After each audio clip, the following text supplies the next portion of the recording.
So, what I wanted to do today is something we haven't really done for a while in this class, is to go through some of the Rashi in this week's Parsha with the explanations of the Rabbi in the Sikha. Happens to be in the cycle of this week's project Likutei Sichas, and also just recently they published a book called B'Chadrei Terasecha, which is basically communication between the Rebbe and his secretary, Rabbi Leibel Groner, in Torah topics that the Rebbe discussed, and he would ask the Rebbe questions, and the Rebbe answered, and went up and back. So on this particular Sikha, there was a few up and backs between the Rebbe and Rabbi Leibel, and so I thought it would be nice, and it's a Sikha that has it's a beautiful Rashi Sikha with all the qualities of the precision and genius and innovation of the Rashi Sichas, and also a very interesting lesson. So, before we get into the actual Sikha, we're going to do some background. In Parshas Tolos,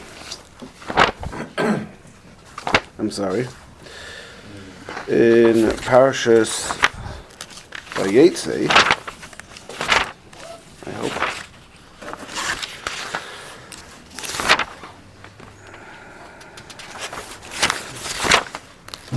We have the story of Reuven going to get I believe they're called mandrakes for his mother, and we'll get back to the mandrakes later if it's necessary. Let's start with the Bilbul Yitzuya Aviv. So what happens is later on, after in Parshas Yishlach, after Rachel dies. So we have the story known as Bilbul Yitzuya Aviv. Oh, thanks. Yeah.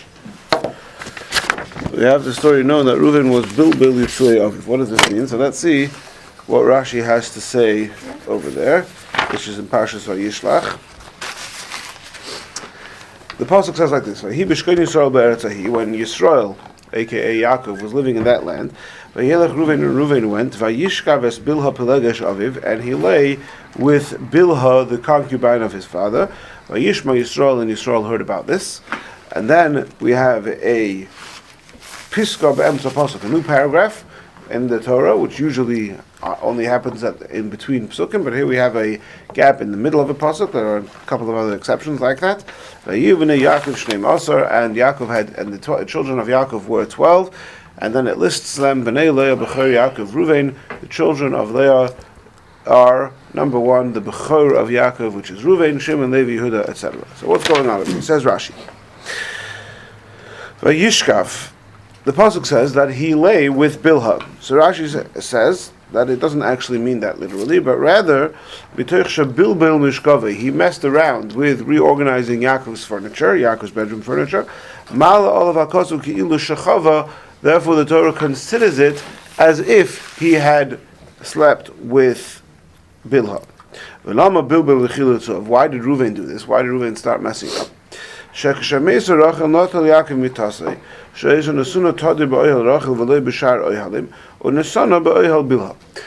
Rachel passed away, so we know that Rachel was the Karasabais. He was Yaakov's she was Yaakov's primary wife. Now, so that means that however exactly the sleeping arrangements works when you're talking about a polygamous family, which we don't really know much about nowadays, but there was one place where Yaakov usually was, and that was in the tent of Rachel. So now, when Rachel dies, who should be next? So what Yaakov does is he fixes his permanent location in the tent of Bilha. Now Bilha is the concubine, the maidservant, which was originally Rachel's maidservant, and later on Rachel brought her into the marriage. Now here Reuven is very insulted on his mother's behalf. But Reuven comes, v'tava el ben imay, and sort of demands the humiliation of his mother. If my mother's sister, namely Rachel, was Tzara, which we translate as a sister wife, okay? The concubine of Rachel, Bilha, should be competing and win Yaakov's attention more than my mother. So Lachin Bilbil, and therefore he mixed them up. And what that means is he took Yaakov's bed out of the tent of Bilhah and placed it in the tent of Leah. So he was interfering, yes.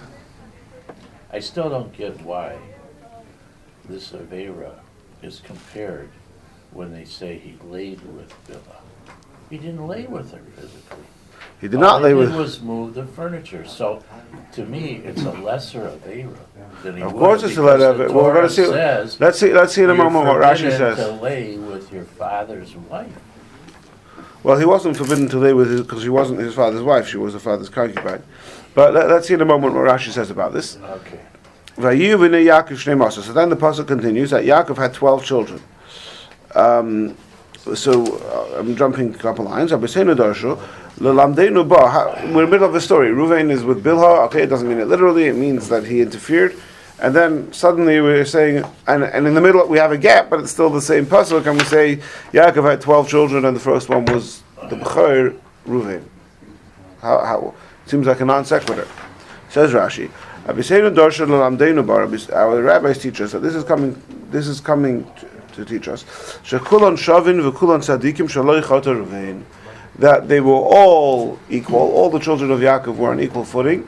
They were all righteous, and this obviously means that Reuven did not sin. Now, what it means that he didn't sin is that he didn't actually sleep with Bilhah, right? So that's what the pasuk is coming to tell you. Reuven, quote unquote, Vayishkav es Bilhah, he lay with Bilhah, but actually Yaakov had 12 children who were each on equal footing. So that teaches us that doesn't literally mean that he lay with her. It merely means that he figured that he interfered with the furniture, which is, like Mark says, certainly not as big a deal, but nevertheless something which Yaakov takes offense to. Don't mix in. Okay, now then it says Bnei Leah, who are the children of Leah, Bechor Yaakov Reuven. So we refer to Reuven as being the Bechor of Yaakov. Says Rashi, two things. First of all, Afilu b'sharas hakilkol karoi Bechor. Even at the time of messing up, of kilkol, we still refer to him as a Bechor. Right? So Reuven remains the Bechor. Bechor, then Rashi continues, Bechor Yaakov means Bechor le'nachala, Bechor le'aveda, Bechor le'minyan. We're referring to Reuven as the Bechor in regards to three things. Number one, Bechor le'nachala, that he is going to take a double portion when the father passes away. When the father passes away, the Bechor takes a double portion of the inheritance. Bechor le'aveda, a Bechor for service. Now here we're going to get back to this later, so pay attention closely here. Bechor le'aveda means that for the avodah of karbonis, for the service of karbonis, he is still considered the Bechor. Now we know that the Bechor is that the service of the karbonis is given is done by the Kohanim, but here we're saying that it was the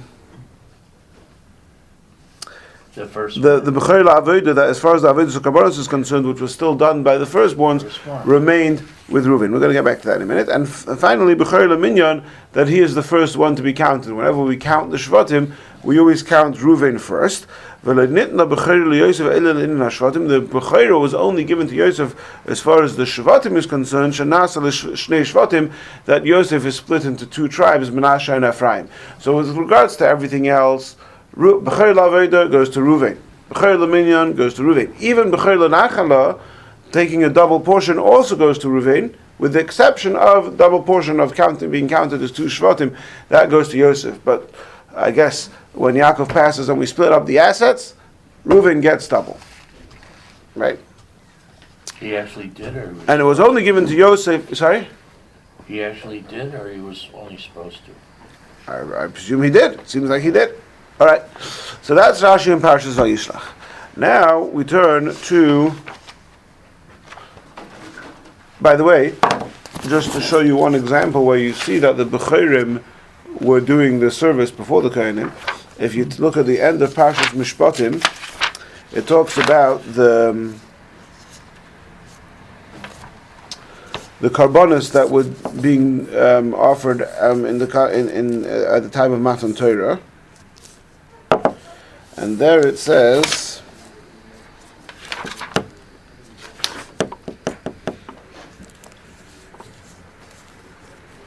Vayishlach as Nari b'nei Yisrael. Moshe sent the youth of the Jewish people, and they offered up burnt offerings, and the and they brought sacrifices to Hashem.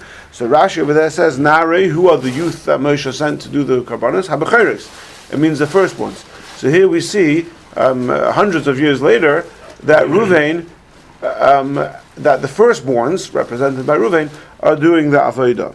And it's only after Matan Torah that it was switched to being done by the Kohanim.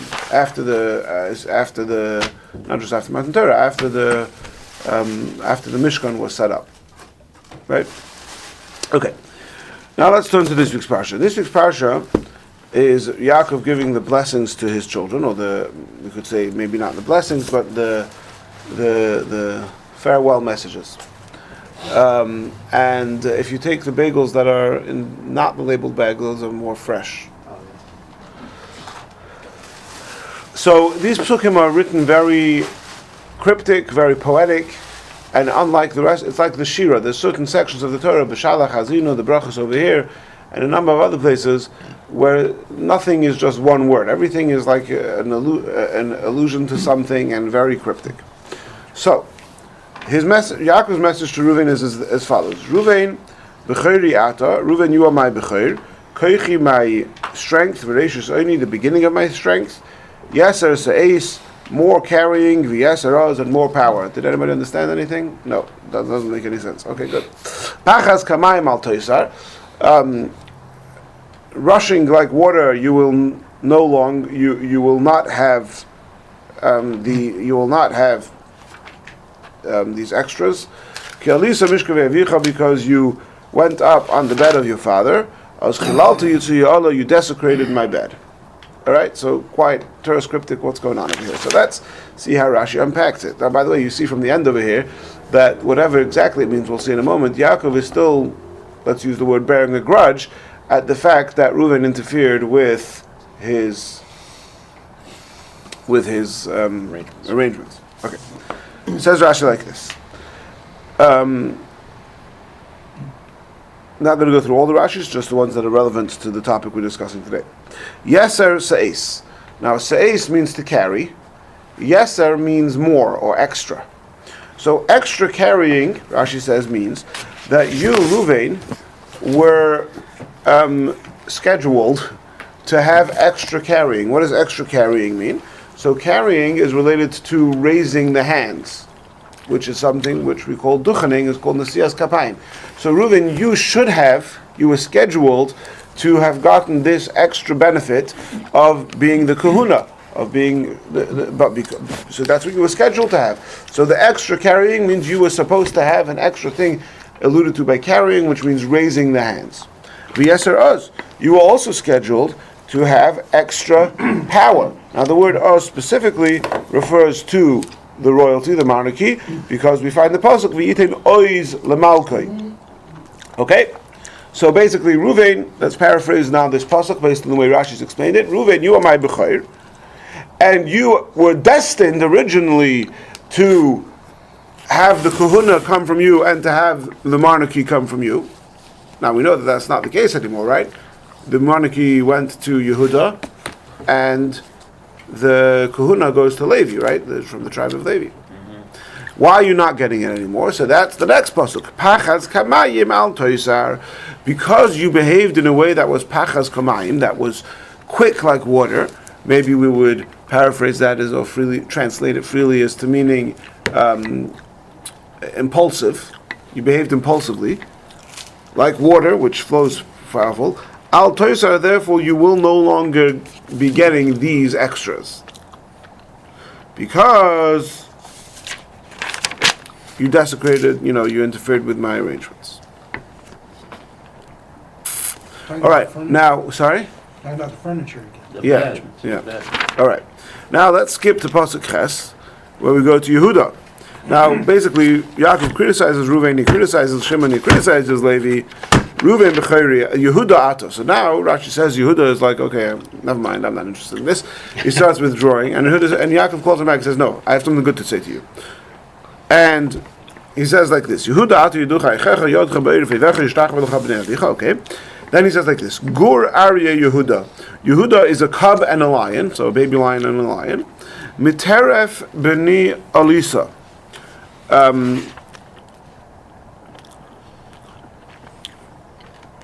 One second. Miteref b'ni Alisa. From Miteref means from, like treifa, from attacking. From attacking. Now, there's two ways you could Tearing, right? Tearing, right? Okay. So there's two ways you could translate this. You could either put Miteref Kama B'ni Alisa, or you could say Miteref B'ni Kama Alisa, which would mean either from tearing my son, you excused yourself. In other words, you, my son Yehuda, you excused yourself from tearing up Yosef, because Yehuda saved him. Or you could say Miteref B'ni, from tearing up my son, Kama Alisa. Okay. Basically the same idea, just a question if the word B'ni refers to Yosef or refers to Yehuda. Perhaps we'll touch upon that later if there's time. But you excused yourself, you saved yourself from being involved in this episode of tearing up Yosef. And therefore, we continue to skip a few words, continue in the next pasuk, that the monarchy and the leadership of the Klal Yisrael will always be from the Shevet of Yehuda, including till Mashiach comes. Right, and then it goes on for more and more psukim. Now let's see some of the Rashis over here.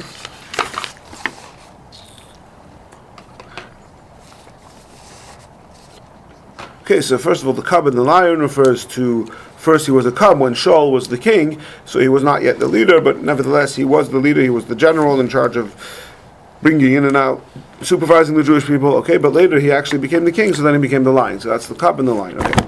Miteref. Now here Rashi adds in some things which doesn't seem to be in the pasuk.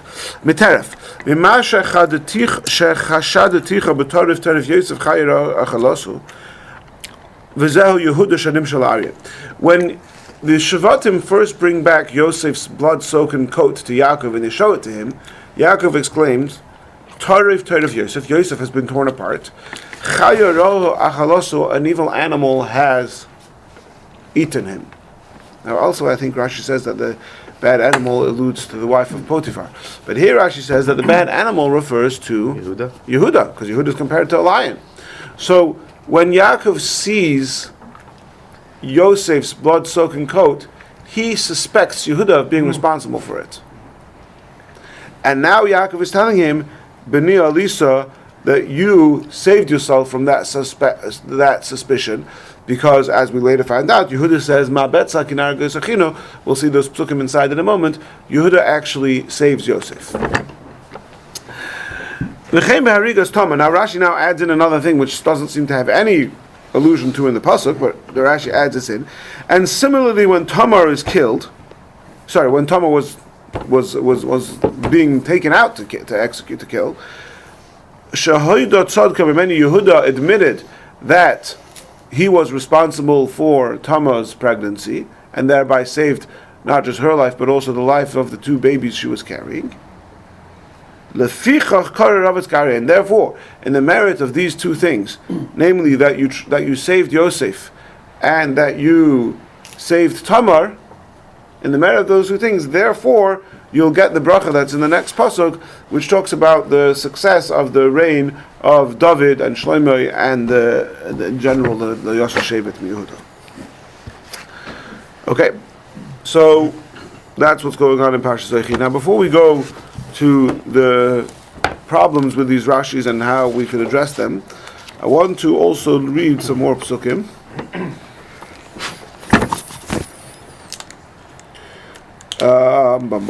Okay, Parshas Vayeshev.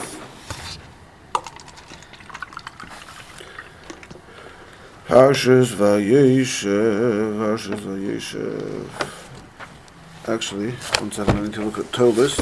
See, I think that by looking at all these different psukim and Rashis, before we get into the details, then it will flow much smoother as we do so.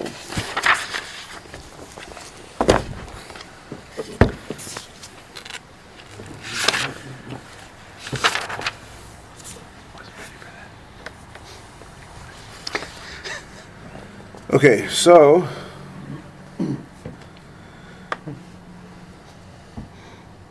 How old? It's flavor. Yeah, I wasn't prepared for that. How old? It's better if you just have vodka. I thought maybe there was like sugar in the bottom or something. I didn't realize. In the cup.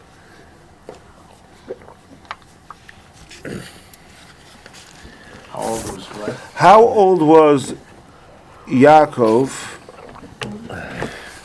Well, what we're really trying to get to the bottom over here is how old was Yehuda? No, sorry, how old was Reuven when Yosef is sold? So we know that Yosef is 17, right? The Pasuk says that explicitly in the beginning of Vayeshev that he's 17 years old. So he's 17 years old. So how much older is Reuven than Yosef? So he's got to be. Well, Yosef is born at the end of the 14 years of the first 14 years, or is at the end of the 20 years? 1 second, let's see here. What significance is it? Hold on, we'll see in a moment. Hold on. Right. It has to be You after know, 4. if the brother is so much older than like the other brother, he's like a father. He's not even like a brother anymore. He's like a Well, I know that.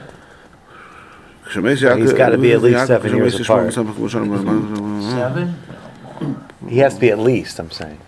Right? Because Anyway, the truth is I neglected to make the whole cheshbon before the class, and I'm not going to do it all right now, but if I recall correctly, the cheshbon comes out that it was a minimum of 9 years older.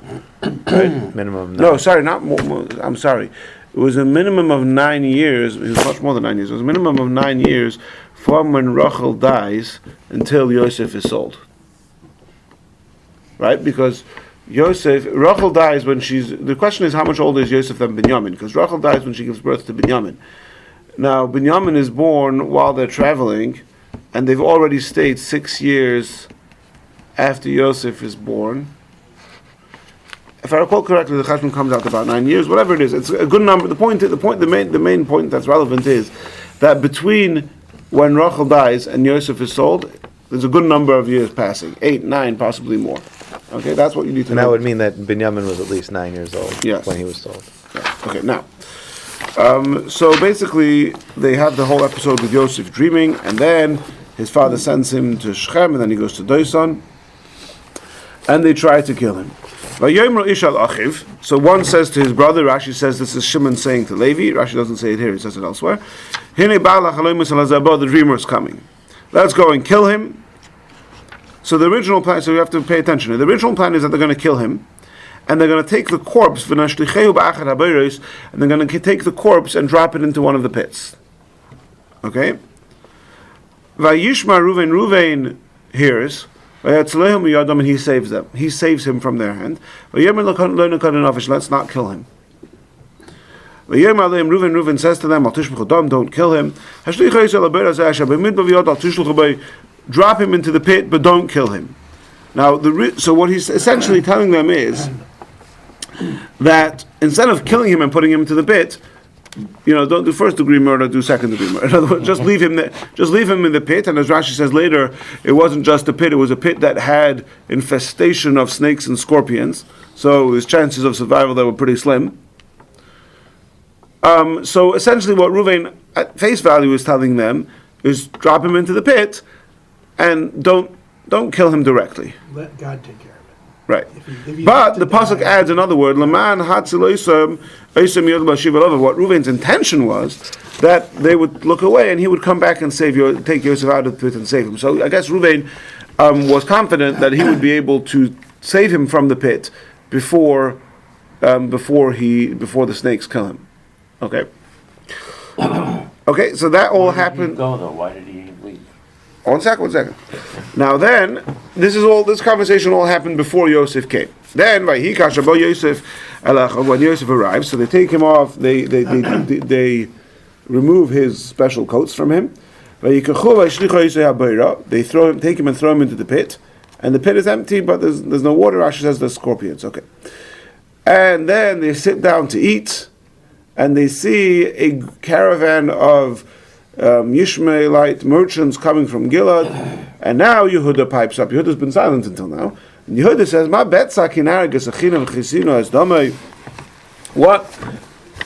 What is the gain?" And Rashi says, "What money can we earn from just letting him to die and sort of denying any involvement. Rather, let us go and sell him and make some money out of it. And also, we won't. In other words, there's this kind of twofold message. Number one, we can make some money, but also, like, let's not actually kill our brother. We could do better than that. Okay. So indeed, they take Yosef out of the pit and they sell him for 20 silver coins, and they bring him to Egypt. Now, Vayashav Reuven al Haboy. Reuven comes back to the pit. And Yosef is no longer there, and he rips his garments. Now, where was Reuven? Says Rashi, because, in the second interpretation of Rashi, he was busy, he was distracted, because they were all busy. What were they doing after they sold Yosef?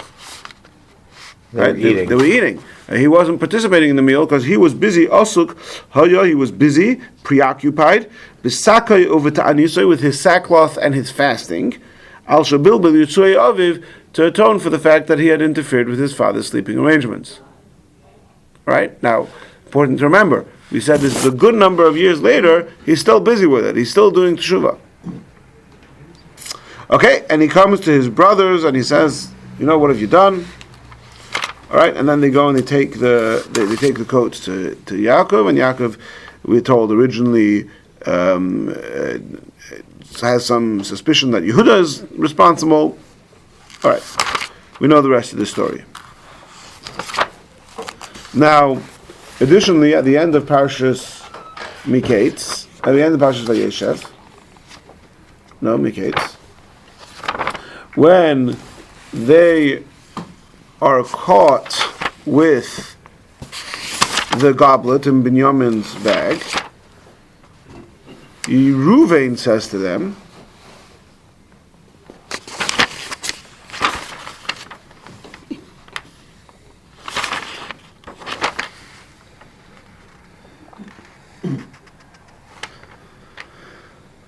I'm sorry, it's earlier on. It's the first time they leave and they open their bags and where is it? Sorry, the first time before they open the bags. The first time when Yosef tells them you have to go and bring Binyamin, and he arrests them and says, you're all going to stay here and I'll send one of you to go get Binyamin. And then they sort of status quo, and then on the third day, Yosef says, you know what? Okay. Instead of keeping all of you here and sending one to get Binyamin, I'll keep one of you here and send all of you home. Take your provisions home and just bring back Binyamin. And they're getting very upset. And Reuven says to them, I told you so. I told you. And you didn't listen to me. Okay. Yeah. Now, so we have all the background we need to analyze the relevant Rashis over here. So, the first thing that strikes is that Rashi says, Reuven b'chayri ato koichi v'reishos oini, that Reuven was destined to have two things that he ended up not having. What are the two things he was destined to have? Kahuna and Malchus. Now the truth is that there were three things, and it's alluded to in the pasuk because it says Reuven b'chayri ato, the b'chayra, right? And all the Mefarshim, Chazal, and Mefarshim all talk about three things. In fact, even right there on the page we have Unkelus, which Rashi takes very seriously. Whatever Unkelus has to say, doesn't always agree with him, but he always takes him seriously. And he says, you were destined to have three things, the firstborn, the Kahuna, and the Malchus. So why does Rashi only talk of two of the things and not of three of the things? That's the first question which we have to address. So what was the third? The Bechira. Now, we already said before that the Bechira, that Reuven did keep the Bechira. Rashi said that in Vayishlach, not here. That he did keep the Bechira as far as a number of things are concerned, but the Bechira was taken away from him vis-a-vis the being counted as two separate Shavatim, and that was given to Yosef. So why does Rashi omit this? Now, the truth is that Rashi has a very good reason to omit it, because if you look at the pasuk, it says, listen carefully to the words. Reuven b'chayriata, Reuven you are b'mechayr, you were destined to have yeser es extra Haste, which means kahuna, lifting up the hands, which refers to the kahuna. And yeser ois, you were destined to have extra strength, which refers to malchus. Pachas kamayim altoisu, but because you behaved, what do we translate that as? Impulsively, altoisu, you will no longer have these toisar, it's the same root as yeser. You will no longer have those extras. So in the pasuk, it's clear that the two of the three things, kahuna and malchus, are referred to as extras, and we're telling Yehuda you're not going to get the extras. Bechira is not referred to in the pasuk with that description extra. So Rashi is true to his approach in general. We're not copying Chazal, we're not copying Unclus, we're not copying anyone, we're just going with Pshut Shel Mikra. In Pshut Shel Mikra, it seems clear that we're referring here to the extras, and the Bechira was taken away from Reuven, but that's not what we're talking about here. That was not an extra, that was something that was his birthright, right? It was taken away from him partially, but it wasn't an extra thing, it was part of the original. Now, the truth is that although that does answer Rashi, all that does is move the question from Rashi to the pasuk. Okay, so Rashi's translating the pasuk, but in the pasuk over, why does Yaakov in his final remark, in his departing remarks to Reuven, choose to focus on those two things of the kahuna and the malchus, on the monarchy and the kahuna, but not on the bechira? Why is he only focusing on the extra things that those things that are considered extra? Right, as opposed to the other thing that he lost, which is the certain elements of his bechor. Exactly. So Rashi alludes to this. With the pasuk alludes to this, and the next pasuk. And the pasuk says, "Why are these things being taken away from you? Because pachas kamayim al toisar. Because you behaved impulsively or in a rush. Hapachas v'habahola, the rush and the panic, which you behaved with, like the water. That's why these things are being taken away from you. Haste makes waste. Haste makes waste. Perfect. So that could be the title. That could be the title of the class. Haste makes waste. All right. Make a note of that. So that's going to go on the YouTube. The title of the class will be Haste. All right. Credits to DYG or hastily. Those are the two words that are okay. Now, so the point is like this: when we talk about what did Reuven do wrong, right? He was interfered. Let's talk about the first thing. He interfered with the main thing. He interfered with his father's sleeping arrangements. Right? There's two aspects over here. One is that he interfered with his father's furniture. Okay. The other is that he acted impulsively. We're not talking here about the detail of the thing that he did wrong. We're talking here about the quality that he was lacking. He was lacking the quality to slow down, take a deep breath, and think about what you're doing and whether this is a good idea. We act impulsively. When you act impulsively, you may have a very good reason to be angry, hurt, or whatever the emotion is, right? We're not discounting that. We're not discounting the validity of your feelings. We're discounting the effectiveness of the steps you're taking. Is it actually? It wasn't effective, right? What did Reuven attempt to accomplish? He wanted to sort of reinstate his mother to be the primary wife of Yaakov. Well, that didn't go down too well. It didn't work, right? Reuven did not take. Maybe if he would have sat down and had a DMC with his father about this, maybe they could have reached some sort of compromise. I don't know, right? But all he ends up with is that he's upset his father and nothing more, right? So the problem isn't so much what he did. The problem, at least that the pasuk referring to his pachas kamayim, is the haste makes waste element of it. Now, what's the difference between kahuna and malchus? Between bechira and malchus. Bechira, firstborn, is a quality that the person himself has, right? There's a lot to be discussed. What is it about being the firstborn that gives you that quality? Is it because your parents are experimenting, you're the guinea pig, or whatever? There's all different approaches. When I made a kiddush a few months ago for my daughter, so Rabbi Prero came, and he shared the story of 3 different people who said to him 3 different things about when he became a father, of the 3 different approaches to why. But whatever it is, we're not going to get into that right now. The point is that there's some quality of bechira, which is a personal sort of compensation or whatever, however you understand it, that the bechira gets, right? That there's no reason why his haste should take that away from him. But Malchus, leadership, that's where haste and acting impulsively is in contradiction to Malchus. You can't have a good leader who acts impulsively. Especially if the Bechor is something like you just hinted to, it's something that is deserved automatically by dint of the fact that you were a Bechor and that you suffered the consequences of being the firstborn and they experimented on you. It's not like you acted hastily, you're going to lose it. No, that's something you inherently deserve. The other thing is, no, you have to have the qualities that are commensurate with being a king, right? And being royalty. We need good leaders. Mm-hmm.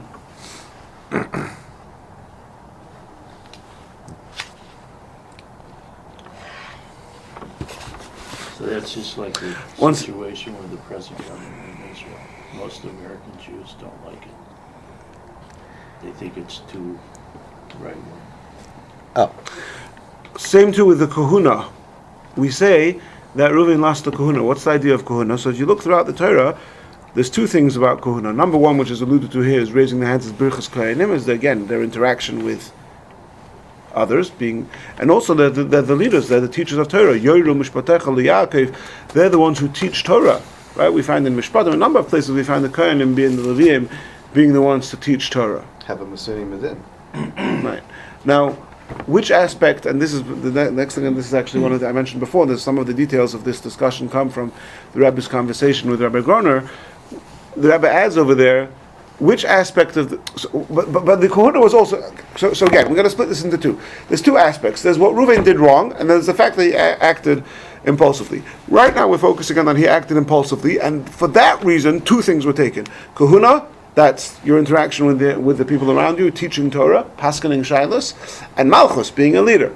Kahuna, that wasn't because he acted impulsively. Kahuna was taken away from him. Sorry, Bechira, the firstborn, that was taken away from him, not because he acted impulsively, that was taken away from him because of what he did wrong. But, as we saw before from Rashi, he didn't really do anything that wrong. He didn't actually, as the Pasuk might have implied, lie with Bilhah.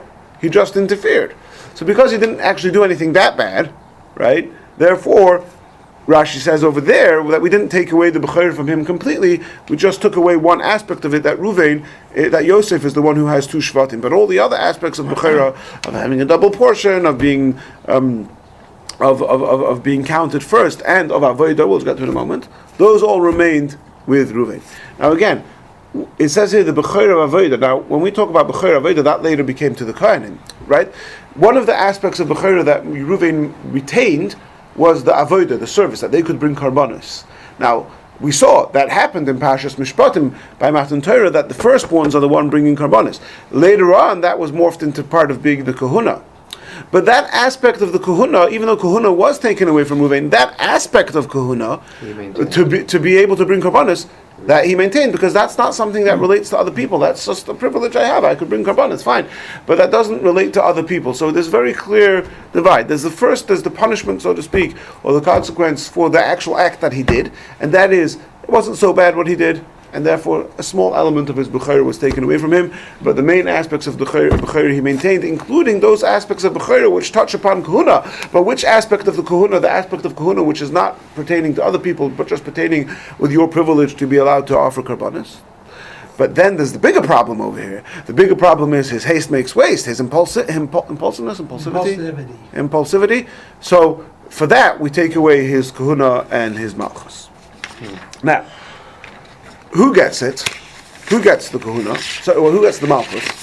That we just saw. Sorry, Yehuda.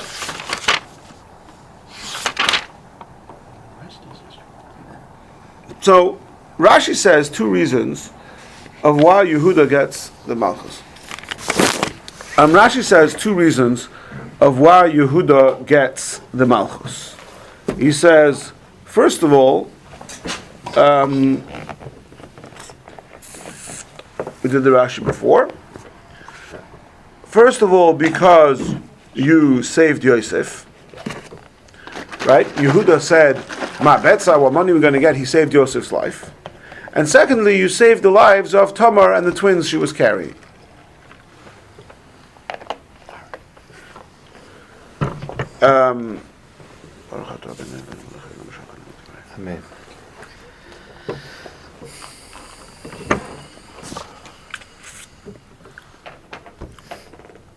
Now, what's puzzling over here is that both of the again. So Yehuda,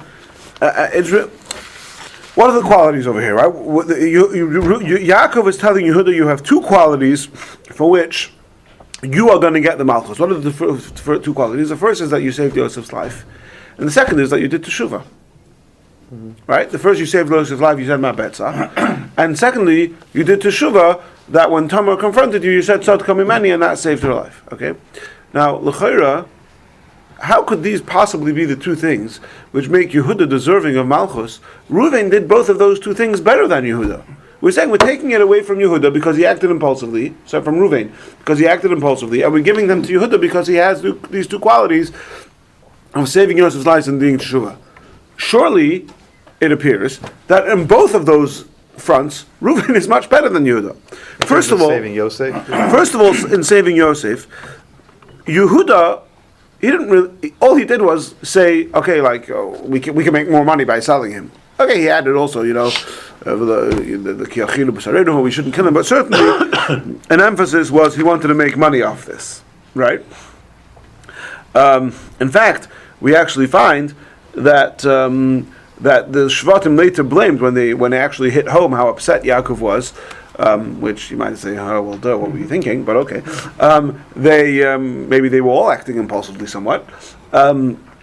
They said to Yehuda, right? It says Vayered Yehuda meis Echav, and he goes the whole story with where he marries the Basish Knani and the whole thing.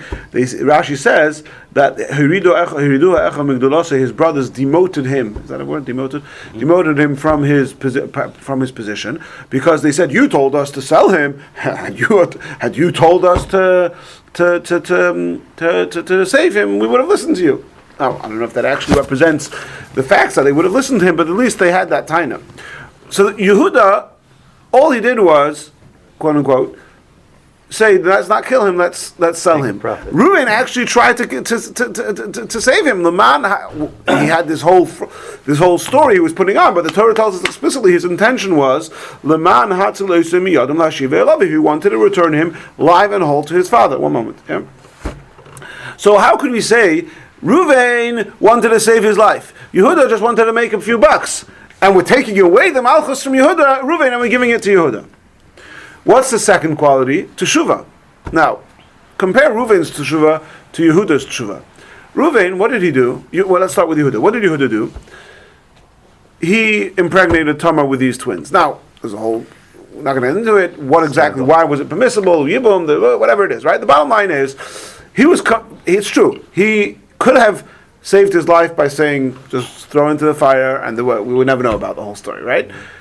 But, I mean, you got to be pretty a sociopath to do that, right? You see a pregnant woman with two kids being about to be burnt at stake. You know that you're responsible for that. I mean, yeah, kudos to Yehuda for doing it, but we kind of expect any decent person to own up, to own the story, right? Okay, we're not taking away. It's an amazing thing. He did it. Good. We're very happy. But it was something that he was, quote unquote, forced to do by the circumstances. And B, it was a one-time thing. Tzad kamimeni, that's the end of it. Reuven, first of all, nothing forced him to do teshuvah. He was doing teshuvah on himself. And as we said, 9 years later, he was still, he didn't even do something that bad. All he did was interfere with the furniture. Rashi says, we quoted before, Lo yichata Reuven. Reuven didn't sin, Rashi says. It wasn't really such a bad thing. But, nevertheless, all these years later, he was still busy fasting and praying and doing teshuvah for what he had done. So who's the real hero of teshuvah? Reuven or Yehuda? Seemed like Reuven. So how could we say that's Yehuda's... Okay, we understand we have to take it away from Reuven because he acted impulsively and you can't be a king if you act impulsively. Okay, but how could we say that the Reuven Yehuda gets it is because he was good at teshuvah and good at saving Yosef? Well, on both of those fronts, Reuven was better. By the way, on that point about Reuven saving Yosef, Yehuda would not have had the opportunity to save Yosef if it wasn't for what Reuven did. Yosef would have already been dead. Exactly. Right? So your the whole reason why you were capable of doing this was because of Reuven's efforts to begin with. So here, right? So here, this is the beauty of this whole thing. Again, we're not talking here about Reuven's shortcomings as an individual. We're talking about his shortcomings as a leader. And when you're a leader, what matters is results. Right? It's true. Reuven tried better than Yehuda on all of these fronts, but Yehuda succeeded better than him. Reuven tried to save Yosef, but did it work? It didn't work. And after Reuven left, they were still planning to kill him until Yehuda tells them, what are you going to kill him for? It's explicit that after Reuven left, they were still planning to kill him. And Reuven says, I told you not to kill him and you didn't listen to me. Right? In the case. So yes, Reuven was the best at making efforts on Yosef's behalf. That's amazing when we're talking about Reuven as an individual. But when we want to know who has the qualities of being the leader, that's the person who may have made less efforts, but whose efforts translated into results. Yehuda, yes, he said money, this and that, but at the end of the day, Yehuda's the one who delivered. But what kind of results? Influence. Right. Right? Because he actually changed the perspective of his brothers. Exactly. Right? Now, the exact same thing goes with Tamar. Right? One second.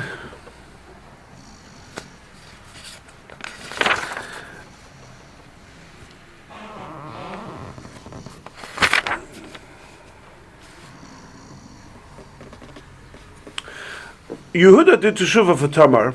Okay, it wasn't such a fantastic teshuvah. It was kind of forced by the circumstances. But at the end of the day, what happened? He saved her life. He saved the life of the twins, and he in fact bore the ancestor of David HaMelech. Right? What did Reuven's teshuvah accomplish? Well, first of all, Yaakov is still upset at him. Yaakov in Parshas Vayechi, Yaakov still says to him, you messed up. Yaakov still bears a grudge. But more importantly, his preoccupation with teshuvah is what ended up not saving Yosef's life. Oh, yeah, if he hadn't been so busy fasting, get over yourself. If you hadn't been so busy fasting, you would have actually been there to save Yosef's life. So yes, again, we're not blaming him. You did your best, right? But you didn't deliver. And not only didn't deliver, you shot yourself in the foot by being too busy doing teshuvah. That's what shows his lack of leadership. Yeah. He makes the wrong decisions. Now, this is also, could be attributed to kind of an emotional problem, meaning too much emotions, Well, we said he's impulsive. Right, there's the impulsiveness, and then there's harping too much on, beating yourself down, you spending all these years doing it, and while you're doing it, you miss an opportunity. So you need to have that balance of emotional and then the seichel, So it doesn't become indulgent. Yeah, Right. yeah. I'm saying it's apachas k'mayim is kind of related to right, this. exactly. Lapse leadership. Okay, I want to get back to that in a moment. I just want to finish off with another couple points.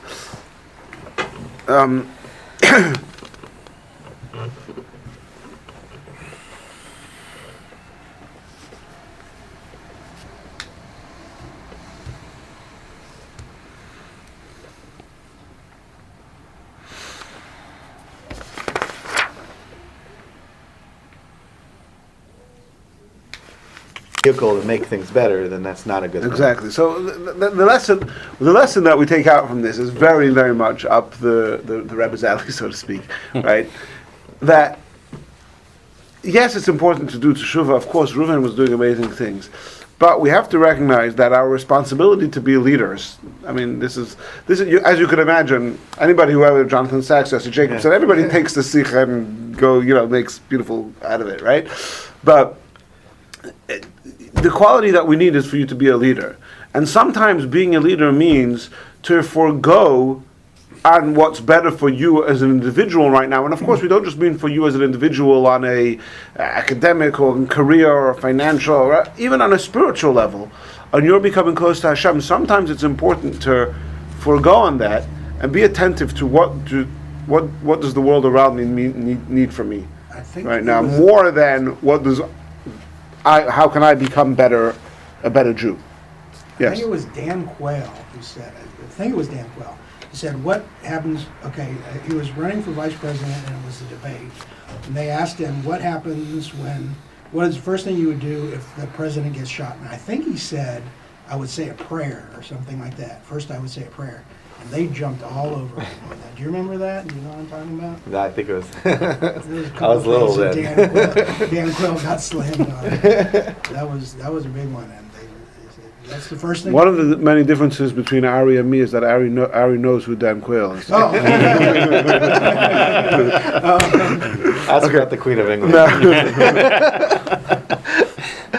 All right. I think it's So- on. The All guy right. that misspelled I think it's on pause. with the E. No, it's not impossible. Oh, okay. All right. Anyway, so I just finish off over here. There's I'm sure you can read this. Yossi Jacobson has a whole article on this, and he, as Yossi Jacobson does, and I think he even credits Jonathan Sacks, so his mamish all the great minds. He says it's from Covenant and Conversation by Yigash. I don't know. I couldn't find all these sources, but the point is, he adds another whole element, another whole story to this, which again, I don't know if he made this up himself, or if it's in a different sikha, or maybe it's somewhere in this sikha in the footnotes that I didn't notice, whatever it is. But he goes on about the whole story with the mandrakes, that there again we find Reuven acting impulsively, and so I think he brings a medrash that he should have waited to give the mandrakes to his mother when Rachel wasn't around anymore, and not get involved in the whole thing. And again, there his efforts didn't help, because what he was trying to do was somehow appease his mother and get his mother and his aunt and Rachel and they to get on better with each other, but at the end of the day, that also doesn't work out all that good, because it just causes more friction between them. So again, we see in there Reuven having good ideas, but not always the execution in his leadership abilities and in his impact on the people around him was the quality which he was lacking, and that's why Yehuda gets that.